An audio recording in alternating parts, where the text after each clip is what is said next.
Estamos al aire.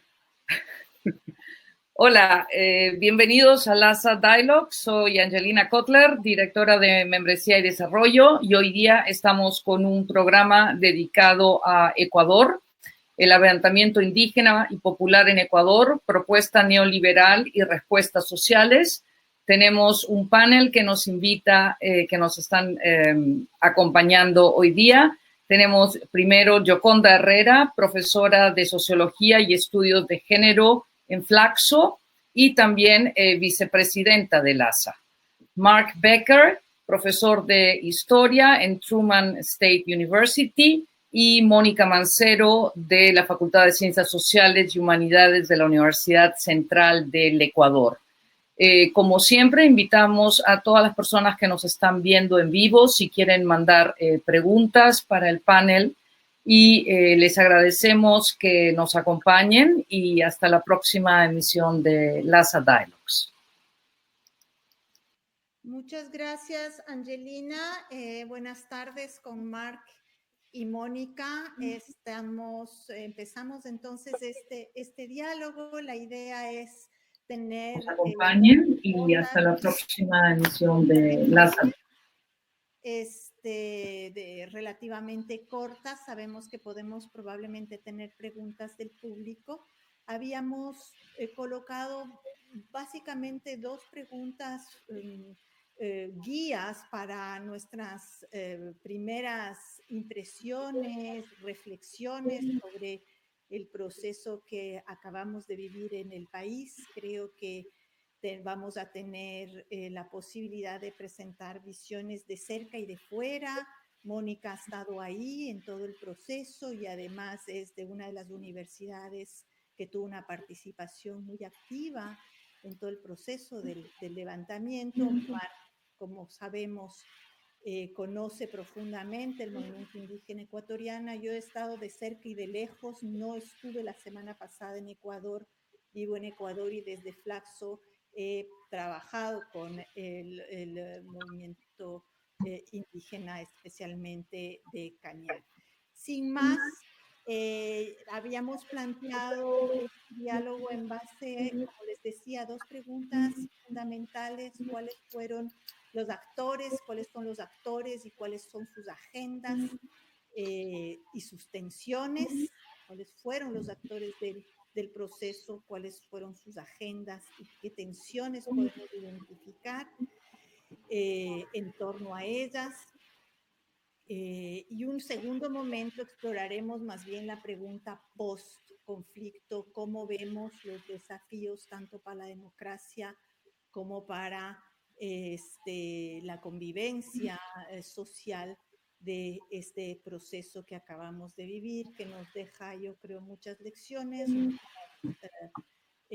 vivencias también bastante duras y sobre el cual seguiremos reflexionando. Entonces, adelante, Mónica, si quieres empezar. Sí, muchas gracias, LASA, muchas gracias a ti, Yoconda, y qué gusto compartir con Mark también en este panel. Bueno, en primer lugar, creo que en cuanto a los actores, hemos podido advertir una confluencia bastante explosiva, diría yo, entre actores diversos, que no únicamente fue el movimiento indígena, sino que pudimos ver también que se sumaron pobladores urbanos, que se sentían urbanos marginales, quizá, que se sentían afectados por las medidas, particularmente aquí en la ciudad de Quito. También actores que tenían que ver supuestamente con estas mafias, eso es lo que al menos el gobierno quiso situar, que eran digamos, mafias que supuestamente se beneficiaban del tráfico de combustibles, unos actores hasta cierto punto que fueron algo vandálicos, y también actores políticos que estaban interesados en esto, entonces básicamente el grupo del correísmo. Entonces, esta confluencia de actores quizá fue bastante explosiva, algo que no había previsto el régimen y que desencadenó los hechos que ya, digamos, han sido transmitidos por no solamente aquí en el país, sino también fuera del país. Lo especial es que provocó que ahora precisamente el movimiento indígena pudiera irrumpir de esta manera, ¿no? Entonces, creo que es necesario mirar que hubo una relativa apertura política, porque, digamos, estas señales que nos hablan de oportunidades políticas que a veces se presentan, que tienen que ver más allá de las condiciones estructurales del país, con ciertas coyunturas. Y creo que la coyuntura específica que se dio suponía que en este gobierno de Moreno se dio una relativa apertura del sistema institucional que permitió esta emergencia, pero también la alianza que tenía, que pudo configurar el propio movimiento indígena con otros actores sociales como el sector de los trabajadores sindicalizados, federaciones de estudiantiles, inclusive de mujeres, en fin, un espectro un poco más amplio de alianzas, de aliados, y que también hay que considerar cuál era el rol de las élites, es decir, ellos evaluaron cuál era el momento de oportunidad política para poder hacer esta irrupción, una irrupción que el régimen ciertamente no lo preveyó de ninguna manera y que marca una ruptura, porque en el régimen anterior el movimiento indígena, si bien tuvo algunas irrupciones mucho más pequeñas y acotadas, pero no esta fuerza, y sobre todo con la que ellos mismos denominaron esta criminalización social que se dio en el régimen anterior, pues se lo veía en una dinámica, digamos, mucho más, si se quiere, disminuida, ¿no? La dinámica social del movimiento indígena particularmente. Entonces, esta irrupción no fue leída suficientemente, sin embargo, tuvo lugar, ¿no? Y me parece que la agenda que manejó el movimiento fue una agenda que estaba muy relacionada, obviamente, con este momento del neoliberalismo que nuevamente, digamos, irrumpe acá, aunque no se puede decir que al final del correísmo, sobre todo, también hubo algunas medidas que se podrían relacionar con el neoliberalismo. Sin embargo, ya en este plan de ajuste concreto con el Fondo Monetario Internacional, sí podemos ver que digamos, facilitó, ¿no? esta irrupción, y este plan de ajuste fue el cuestionado, pero concretamente una medida mucho más restrictiva del plan de ajustes, que fue el tema del decreto 883, es decir, este decreto tendía a la disminución, a la eliminación de los subsidios que se han mantenido por 40 años en el país. Entonces, esta demanda, que fue la eliminación de este subsidio, se acotó, ¿no? Fue una demanda específica y realmente en las negociaciones esta fue la demanda que se negoció y que se logró levantar como se lo ha hecho ya en estos días. Sí llama la atención que el movimiento haya circunscrito su demanda a, digamos, como exclusivamente acotado tanto esta demanda, ¿no? Teniendo la fuerza que tuvo ya esos días y la dinámica que adquirió el movimiento. Digamos, habían otras demandas que estaban vinculadas con el paquete de ajuste, pero ni siquiera estas fueron mucho más enfatizadas, pero tampoco pudo ir más allá pensando en la interculturalidad, digamos, en la construcción del Estado plurinacional, en el tema de la educación intercultural bilingüe. Fueron temas que no fueron tratados, no fueron puestos en la agenda, y creo que eso también es importante tenerlo en cuenta. Por otro lado, otro actor evidentemente es el régimen, no el gobierno. El gobierno estuvo totalmente débil, se lo vio inclusive en este proceso de negociación al cual fue prácticamente obligado a sentarse en la mesa, se lo vio muy débil, errático, y esto mismo responde a un proceso anterior, porque supuestamente el régimen había levantado unas mesas de diálogo en las cuales se suponía que iba a discutir los diferentes aspectos estratégicos para cambios, en fin. Pero realmente esto fue una cosa muy, muy errática y que no logró cuajar, así que vemos que realmente la mesa de diálogo que se instauró, que se instaló frente a las cámaras y que todos lo veíamos con esa misma noche, todo el país estaba pendiente de una mesa de diálogo que fue transmitida por todos los canales. Bueno, fue un hecho inédito, ¿no? Histórico, y pudimos ver claramente cómo digamos, un movimiento social podía incidir de tal modo en la toma de decisiones de la política pública, ser consultado y poder, de alguna manera, en un ejercicio, digamos, un poco más democrático, pero inédito, porque esto se lo hizo, como digo, con la expectativa de todo el país, poder mirar cómo mostró una solvencia también en sus argumentos, en el caso de los líderes indígenas, que desdijo también mucho de lo que habían venido sosteniendo pues muchos grupos, inclusive de académicos, economistas, que están más afiliados, digamos, del lado de las cámaras y de las élites, en el sentido de que no entendían los indígenas cuál es el alcance el alcance de las medidas y particularmente el subsidio, ¿no? Este tema técnico del subsidio que finalmente en el diálogo y en los intercambios que tuvieron con el régimen, pues realmente se les vio muy, muy solventes y conocedores, quizá desde la práctica, desde la experiencia misma, cómo les afectarían esas medidas a sus modos de vida, ¿no? Sin embargo, como digo, sí llama la atención que haya sido finalmente una agenda tan acotada. Yo creo que lo que viene después sí, lo conversaremos ya posteriormente, pero va a marcar un antes y un después, sobre todo de cara a las próximas elecciones, ¿no? Porque creo que ya ningún actor político, digamos, de los políticos más importantes, que están jugando en el escenario político, ha salido bien librado de esto. Obviamente no el régimen, pero tampoco prácticamente ningún actor político hasta el momento vemos que ha logrado capitalizar eso de los políticos tradicionales que están en perspectivas de las siguientes elecciones. Entonces, creo que ahí se abre un parteaguas y es importante mirar cuál va a ser la dinámica posterior. Bueno, gracias. Perfecto, gracias Mónica. Marc, ¿estás por ahí? Sí, bueno, yo estoy aquí a un poco de distancia porque ahora me quedo aquí en los Estados Unidos. Ahí? ¿Y cómo? Sí me escucha, ¿verdad? Y sí, sí. Bueno, yo notaba estos últimos días en Quito, sino estoy aquí en mi universidad en los Estados Unidos. Y igual soy historiador, entonces voy a hablar algo en términos mucho más amplios sobre lo que he visto en Ecuador en los últimos días.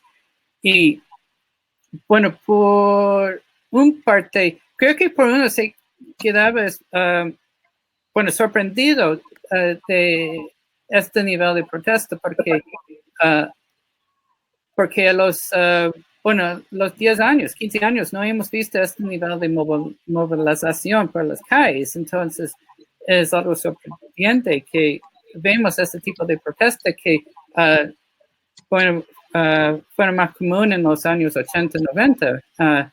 Y en el tiempo de Corea no hemos visto este tipo de movilización.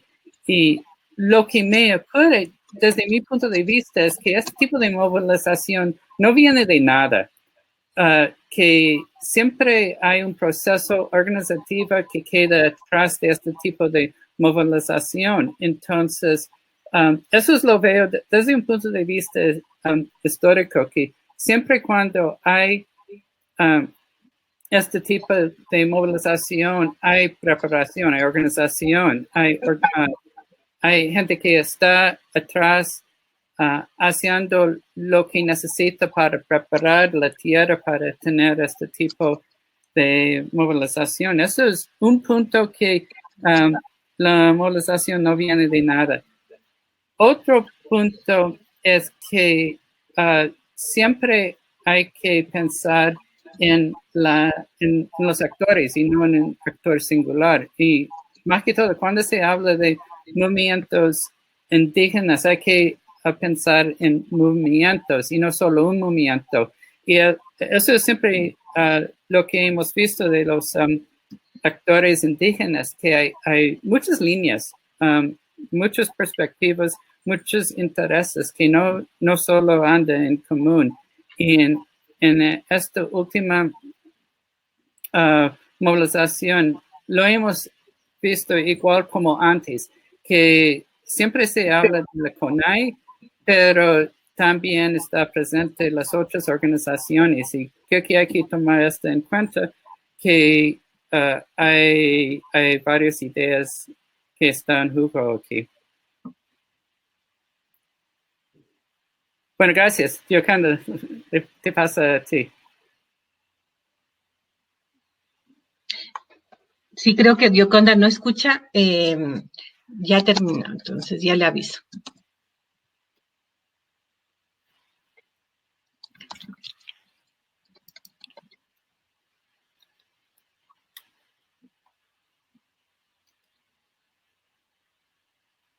Sí, Gioconda, a ver. No sé si me escuchas, Gioconda. Hay una pregunta. Hay una pregunta, quizás, Gioconda, ¿estás ahí? Si no, para leerla. ¿Cuáles fueron las fake news que más se divulgaron? Nos dice, se habló de participación de las FARC, Venezuela, de Correa. Sin embargo, eso fue desmentido por los dirigentes indígenas en la mesa de negociación, donde se dejó claro que era un movimiento de unidad popular. Bueno, en este momento se están evaluando, no está, digamos, revisándose, están investigándose los procesos. Hay algunos actores políticos que se involucraron fuertemente, sobre todo el correísmo, que están siendo investigados por primero en procesos judiciales, ¿no? Y vamos a ver cuáles son esos resultados. Entonces, ahí es importante tener en cuenta que hicieron públicas algunas declaraciones, digamos, pero bueno, la justicia dirá qué tan involucrados estuvieron.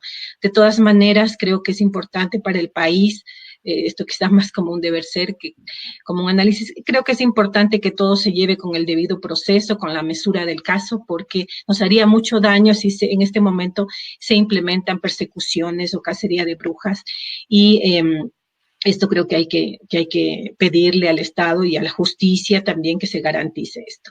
Es muy difícil saber todavía digamos, cuáles de estos actores estuvieron involucrados. Lo que sí dijo el líder indígena Leonidas Sisa es en efecto que no se le puede atribuir toda la fuerza al correísmo, ¿no? Pero eso no significa que no estuvo, porque ellos mismos lo que hicieron fue separar de sus filas en varias de las movilizaciones algunos actores que estaban haciendo vandalismo y actores que les pedían que no se involucren con ellos. Pero de todas maneras, este es un proceso que todavía se está investigando, ¿no? Bueno, en términos de eso de noticias, bueno, desde una perspectiva... No sé si me escuchan ahora. Sí, ya te escuchamos. Perfecto. Bueno, yo quería plantear como tres cuestiones como en relación a esta primera pregunta, que tienen que ver con tres fracturas que yo creo son importantes empezar a analizar, que nos deja este levantamiento, ¿no? Una primera fractura, yo creo que hay diversos actores que han participado y han sido señalados, por supuesto.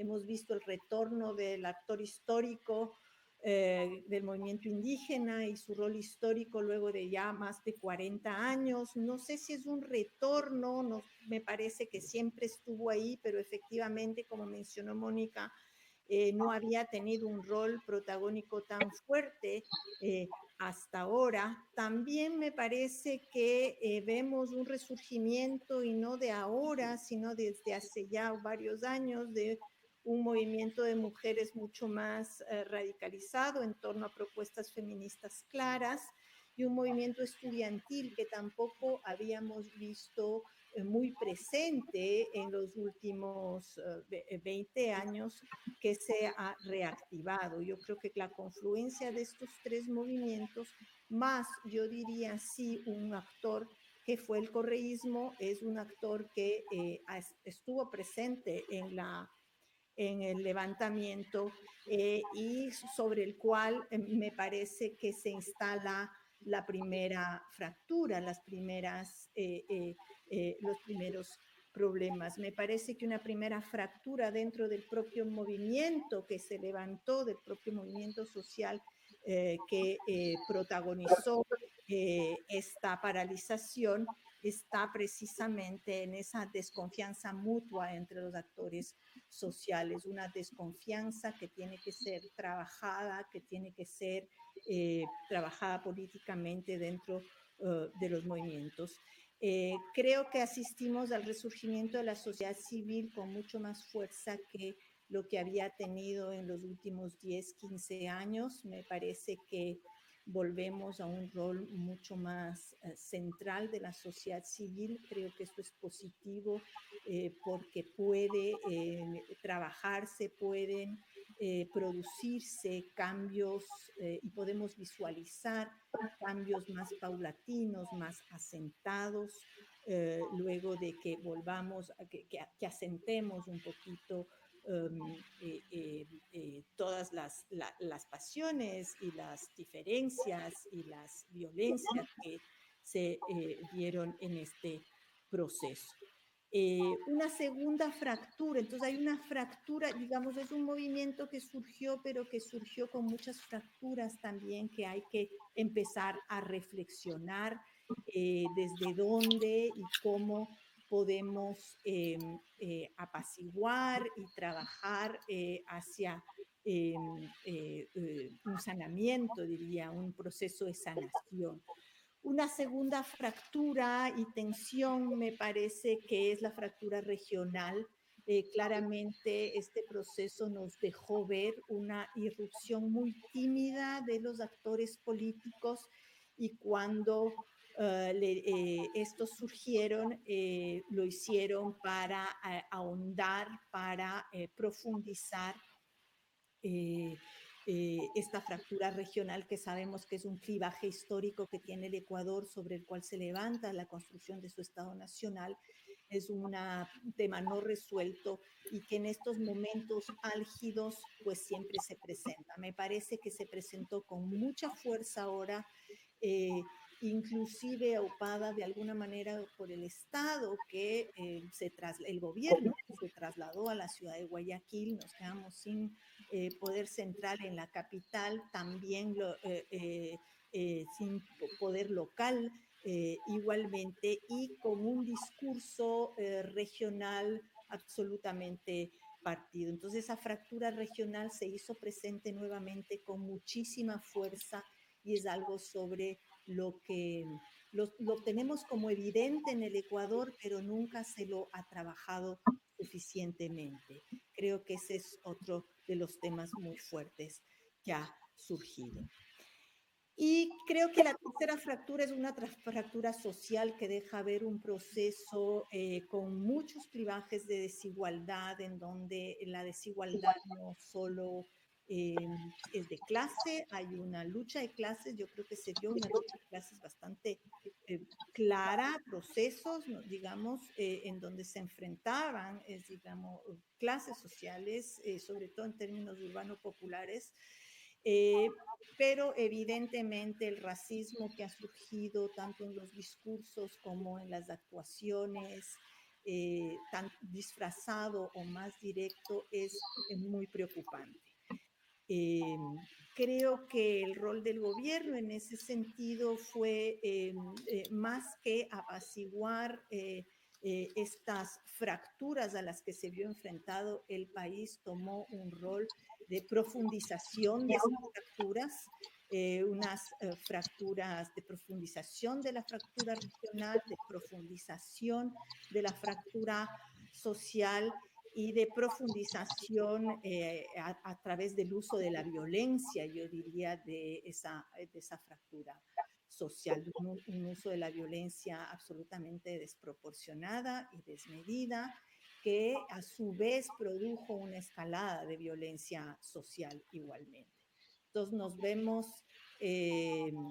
envueltos me parece que el principal desafío de este momento es precisamente ver cómo enfrentamos esas tres fracturas, al menos una fractura al interior de los movimientos, una fractura social, una fractura regional, y de qué manera políticamente podemos enfrentar y reconstruir ese tejido y esa institucionalidad que ha quedado tan marcada, ¿no? Marc, ¿querías también continuar? Sí, bueno, dos puntos aquí. Uno es lo que estaba diciendo Mónica antes, en términos de punto de vista internacional, lo que yo estoy aquí en los Estados Unidos leyendo la prensa internacional. Incluso esta mañana el New York Times, por ejemplo, habla de manifestaciones violentas en Quito. Y siempre, a mí me parece, y lo que he entendido, la prensa igual aquí, allá en Ecuador, siempre quiere hablar de la violencia, y eso es una cosa que me sorprende, este enfoque en la violencia, porque, por ejemplo, las protestas en Venezuela, por ejemplo, son mucho más violentas que lo que hemos visto en Quito, pero la prensa internacional, por lo menos aquí en los Estados Unidos, siempre habla de la protesta pacífica en Venezuela. Entonces, desde mi punto de vista, parece que es un intento de desprestigiar los movimientos indígenas ecuatorianos. Eso es un punto. Otro punto, hay una pregunta aquí, dice que en Sputnik News, siguiendo una entrevista a Jaime Vargas, se afirma la posibilidad de que la CONAIE lance una propuesta electoral.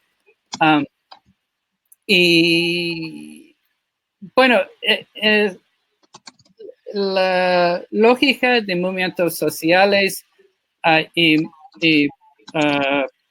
movimientos electorales, partidistas, lo que hemos visto en el Ecuador no se va bien juntos, y eso siempre es un problema de la CONAIE y la Pachacutic. Hay dos maneras para movilizar a la gente, y siempre me parece que en la CONAIE es siempre mucho más organizado como movimiento social, y el Pachacutic, por ejemplo, no ha tenido tanto éxito, lo que hemos visto. Sí, me gustaría también enfatizar en algo que creo que es también de interés por una pregunta que vi, que cómo ¿no? ¿Cómo va la dinámica política luego? Yo creo que esto sí va a ser un parteaguas, sobre todo de cara a las elecciones. Ya el país creo que está dimensionando esto, se siente en el ambiente que hay un momento, digamos, de quiebre, y al menos en términos políticos, esto...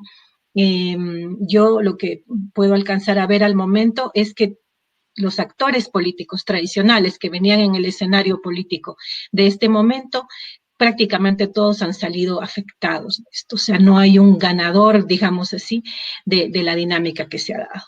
En cuanto a los actores político-partidistas me refiero, ¿no? Le hace Nebot, Lasso, asambleístas, distintos bloques. Entonces creo que ahí va a quedar bastante espacio para un outsider, o bastante espacio para alguien que lo quiera ocupar. Había una pregunta en este sentido de que si podría ser el movimiento indígena Pachacutic. Bueno, no lo sé. Creo que sí hay también una apertura ahí de una oportunidad política, todo depende cómo cómo se la sepa aprovechar, y también las narrativas, ¿no?, que se construyen alrededor de esto, porque ciertamente el tema de la violencia es una narrativa que está fuerte, pero que también mucha gente lo vivió de cerca, lo vivimos de cerca, o sea, el temor sobre todo, quizá antes que la violencia en sí misma, pero el temor a la violencia que muchos habitantes urbanos sintieron en varias ciudades, quizá es algo que también afectó a la clase media, una clase media que no fue ningún actor, que más bien fue un espectador de esto y que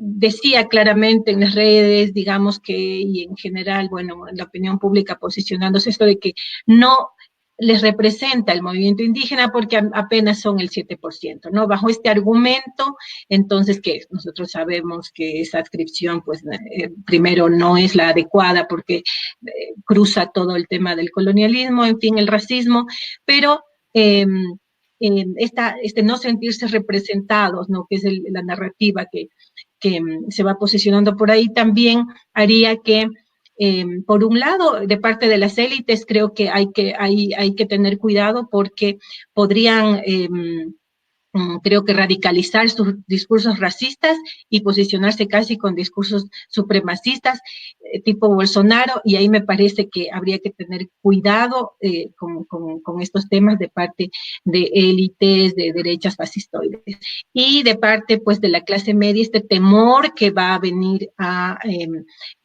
quizá a poder expresarse también de cara a las elecciones, ¿no?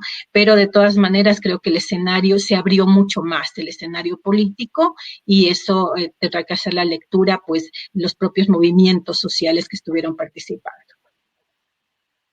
Hay una pregunta de Edgar sobre cómo influye el eco internacional en la represión. ¿A qué te refieres con esto del eco internacional, Edgar? Si podrías escribirlo y podemos contestar tu pregunta o continuar.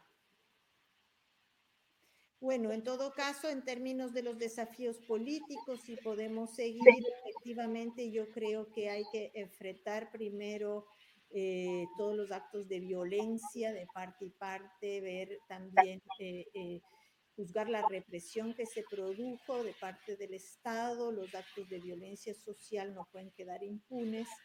Creo que esa es una primera tarea del corto plazo, muy importante, que va a producir una sanación en el país. Sin esto creo que es muy difícil pensar en las fracturas que mencioné. Luego, en el escenario político, evidentemente concuerdo aquí también con Mónica que nadie sale igual de este proceso.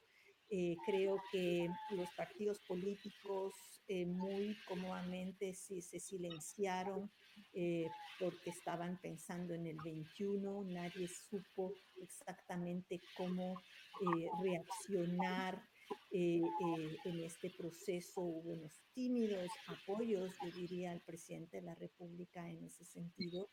Eh, eh, y creo que eso también les pasó factura. Creo que hubo demasiados silencios desde los sectores políticos e institucionales que llamó mucho la atención. En una crisis como la que vivimos, la Asamblea Nacional estuvo prácticamente ausente. Yo creo que también ahí tenemos que ver cómo, si es que de alguna manera el legislativo empieza a actuar de otra forma. Y pienso que lo que sí sale fortalecido evidentemente es el movimiento indígena. Veamos si es que eso significa que Pachacutic vuelve a tener un rol protagónico. Tal vez Marc nos pueda ayudar más con ese aspecto. Pues al momento, si bien mantiene ciertas diputaciones y asambleístas, diríamos, ciertas provincias, es evidente que todos estos últimos 20 años le pasaron factura a Pachacuti. creo que lo más importante es entonces en ese sentido, efectivamente, que va a salir, ¿no es cierto? Que nada está dicho para el 21 en términos de elecciones y que tenemos que cuidar que esas fracturas no se profundicen para no tener escenarios de salidas autoritarias como están ocurriendo en otros países de América Latina. Creo que ese es el desafío más importante y para ello transparencia, no a la impunidad y procesos de volver a retomar la confianza entre todos los actores. Creo que es muy importante garantizar para el país esos desafíos de lograr construir ese nuevo tejido social y político, tratar de romper con las sospechas permanentes, creo que podría ser importante. En términos de derechos internacionales, ¿cómo ayuda al llamado a una estabilidad nacional de parte de Edgar? Sí, claro, yo creo que es importante tomar ese aspecto de los derechos humanos son universales y si podemos también traer en la discusión la defensa de esos derechos, pues por supuesto eso tiene que ser tomado en cuenta en este proceso que diría que lo veo yo más como de trabajar estas fracturas sociales, políticas, regionales que nos deja este proceso. No sé si Marc o Mónica quieren todavía tenemos un poquito de tiempo, me parece, cerrar de alguna manera. Marc. Sí, bueno, un comentario es que en mis estudios de movimientos sociales, lo que yo veo es Mónica, cualquiera de los dos que quiera. Sí, es que no te escucha, ya le digo que tú estás. Marc, conteste. Sigue, por favor, Marc.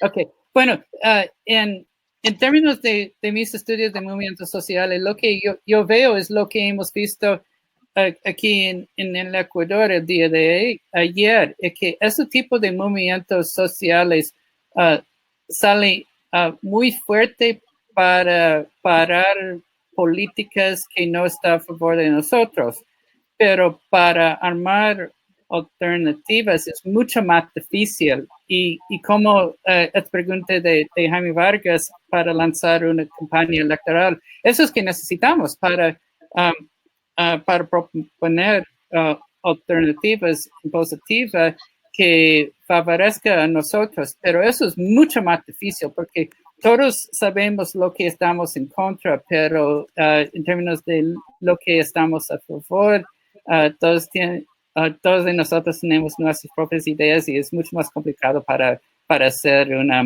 plataforma unificada para marchar adelante. Bueno, Mónica. Sí. Sí, voy a intervenir entonces con las conclusiones. Le voy a avisar a la Yoconda.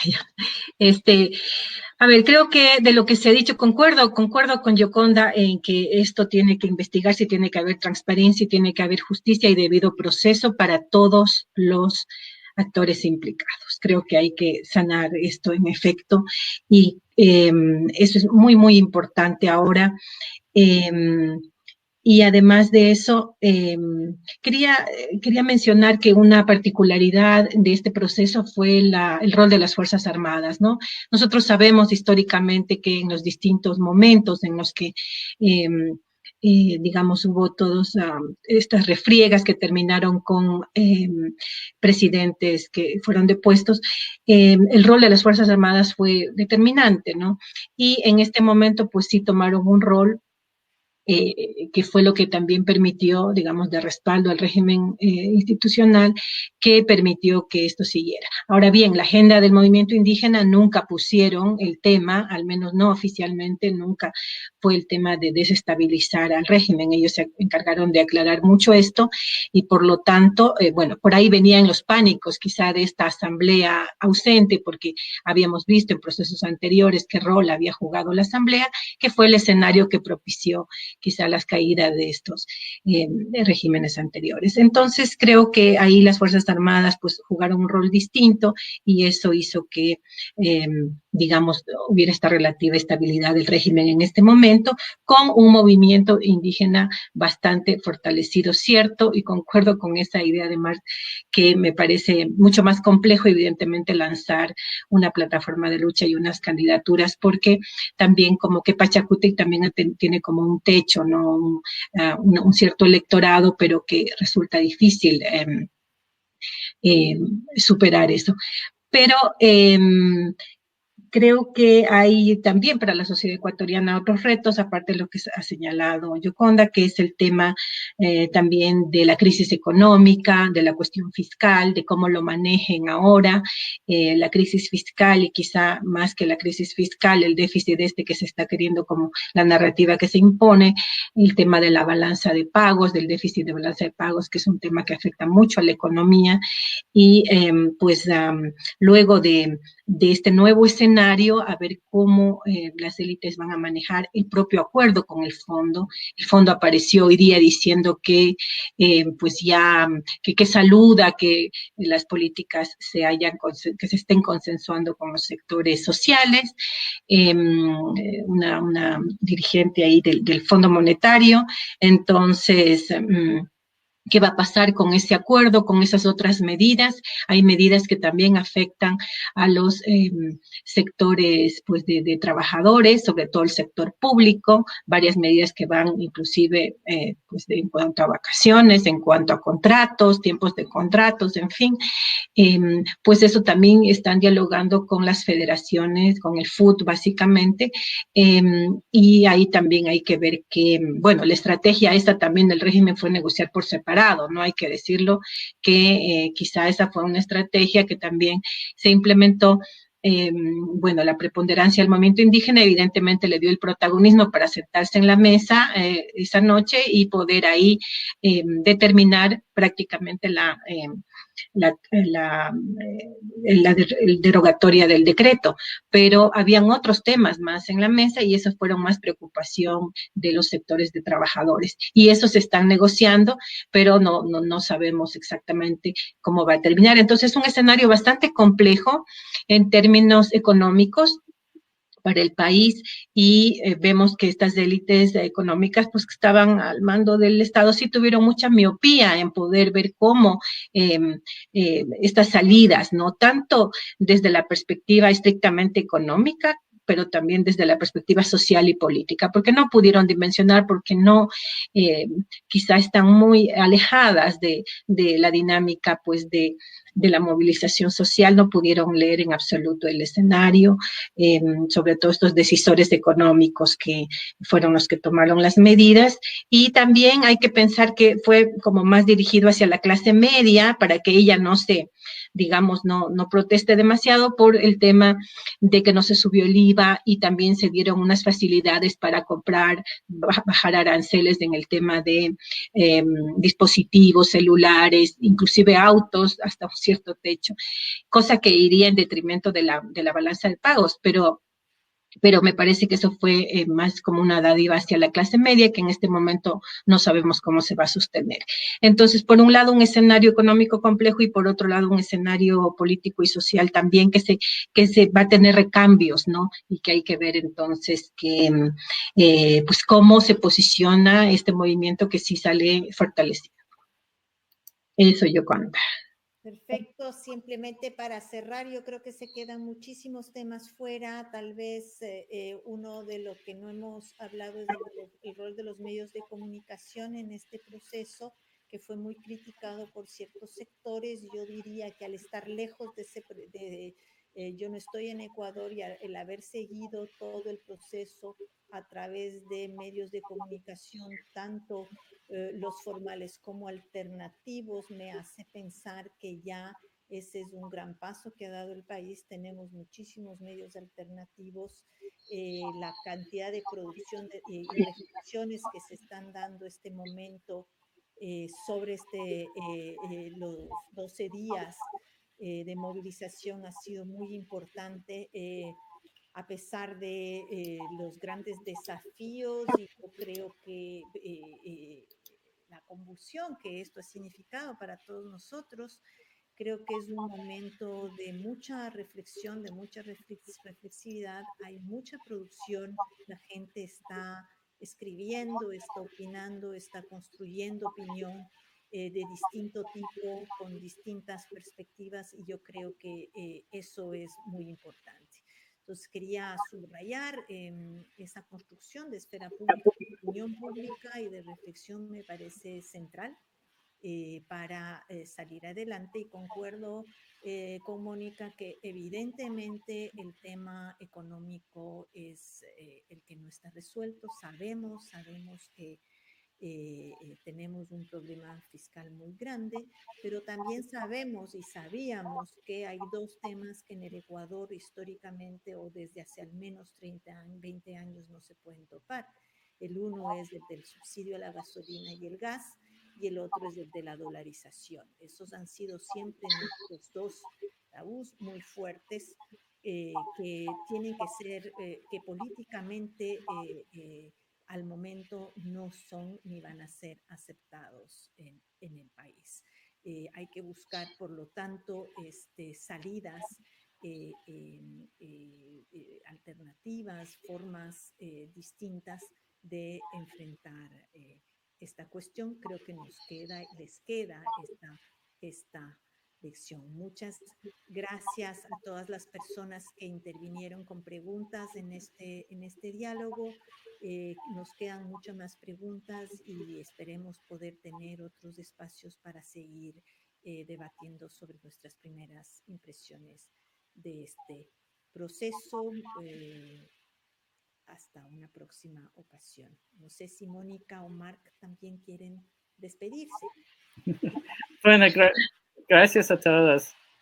Sí, gracias. Gracias y nos vemos. Bueno, continuamos.